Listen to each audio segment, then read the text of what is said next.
Hello and welcome everyone to AARP Wyoming's 2026 Video Voter Guide Series. I'm Tom Laycock with AARP Wyoming, and today we're joined by Andrew Serber, who's running for the Wyoming Legislature in House District 61, located in Laramie County. AARP has a proud 40-year history of nonpartisan voter engagement and does not endorse or oppose candidates, nor does AARP make contributions to political campaigns or candidates at any level. Instead, we ask questions so our members understand where the candidates sit on important issues and can make their own decisions on Election Day. Today, I'll ask Mr. Serber 3 questions, allowing for a 1-minute and 30-second response to each. Then we'll give him 2 minutes to deliver his pitch to the voters of House District 67. So our first question, sir. Recent AARP survey data suggests 80% of older adults wish to age in the homes and communities as they get older. If elected, what would you do to ensure older Wyoming residents can stay in their homes and communities as long as they want? Oh, well, awesome. Thank you. Firstly, thank you for setting up this opportunity that I may connect with your members and others across Wyoming. With regards to your question, it's an excellent question, and it's one that I have some secondhand experience with. The power of the individual to remain self-determining throughout their whole life is something that's important to my campaign. And I know that we'll touch on the reasonably reducing property taxes later, but my answer will largely result or start off with culture. In other cultures globally, it's kind of the norm of parents to grow old with in the support of their children, oftentimes living near or with them. But it kind of gets a little bit dubious, and you can't really policy into any cultural changes.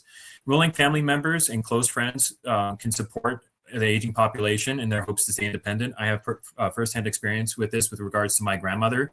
My mom bent over backwards trying to keep her and her home and independent. I'd be interested in pursuing a tax credit incentive for family or close friends who act as caretakers. My wife also works as a non-medical caregiver, and she has many older clients. And I've witnessed kind of those issues and the nuances firsthand or secondhand, I suppose. But I believe in kind of pursuing, some deregulation with those kinds of support systems and services, as well as expanding those opportunities statewide. And There's the answer. Well, thank you very much for that answer. Our second question. AARP Wyoming's 2023 Vital Voices survey and our 2025 member survey show that our members are seeking candidates who will help protect them from fraud and scams.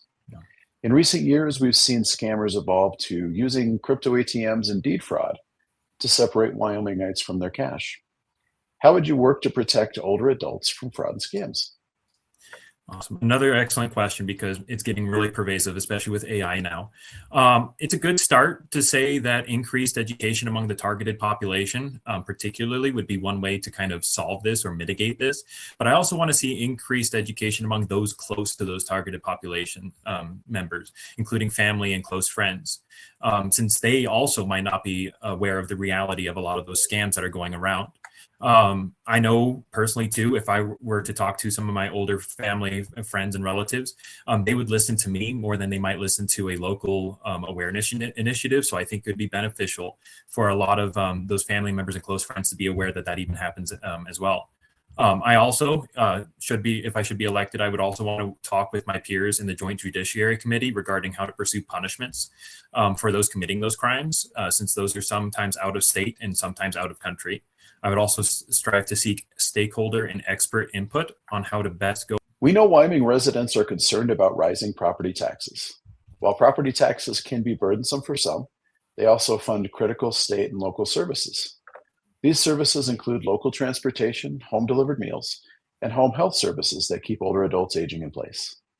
If elected, how would you balance the need for relief with ensuring critical services stay in place?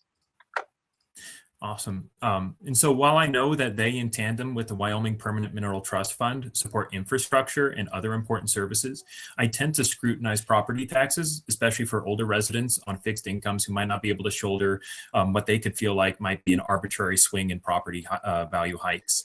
And I know that a while back, Wyoming reduced property taxes for about 50% for residents 65 and older who have paid their property taxes for at least 25 years. I would be in favor of expanding that personally.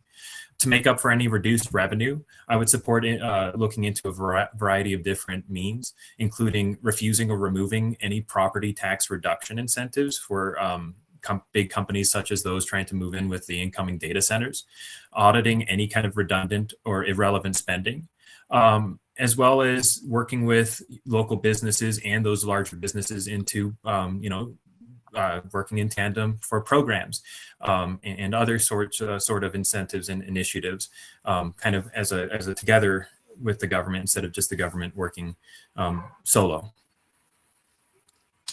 Okay, well, thank you. Thank you for taking the time to answer our questions. Now let's give you 2 minutes to tell us why you believe you're the right man for the job in House District 61. Awesome. Well, thanks again, like I said, for this opportunity. It's an honor to run and a blessing to run. And it's very nice, and I'm grateful for the opportunity to connect with all of you. I'm a proud husband, a father of 3, a conservative educator, and a dedicated Wyomingite. I have that secondhand experience that I mentioned earlier in seeing the nuances of issues facing our older population. And I also get to see that in my role as a teacher as well. So I believe I provide that experience, that insight. I will bring that new perspective into our legislature while also respecting the gains and progress that they have made recently. Again, largely, or at least with a focus on the property tax issue. I seek a future here. I want to continue making this place an accessible place, not just for my kids, obviously, but also for everybody, including the older population in the state, so that they can live pleasantly and pursue their lives to their fullest extent. I can give you my information. My name is Andrew Server, and you can see more about my campaign at server4wyoming.com or wy.com. That's SERVER 4 FOR wy.com, and on my Facebook page by the similar name. Well, thank you very much, Mr. Server, for taking the time to join us today. And thank you to our viewers for joining us for this video voter guide. We encourage you to keep checking Cowboy State Daily and AARP Wyoming's Facebook page for more voter guides